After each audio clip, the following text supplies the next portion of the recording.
হায় হায় কেমনে করে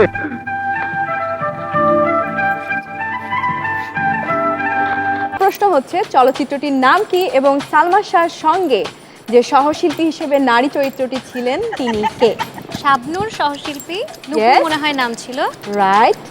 আর ছবির নাম হচ্ছে স্বপ্নের ঠিকানা। হয়নি। তোমার জন্য অডিও ভিজুয়াল রাউন্ডে থাকছে।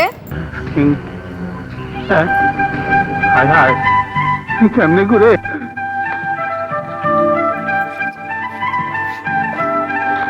90-এর দশকের খুবই জনপ্রিয় এই চলচ্চিত্রটি আমরা সবাই জানি, কারণ আমাদের প্রিয় নায়ক সালমান শাহ এখানে আছেন।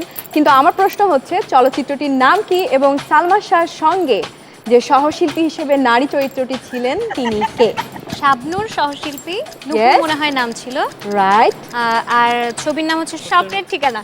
হয়নি। Answer is wrong. তুমি পাচ্ছ +5 পয়েন্ট। আমি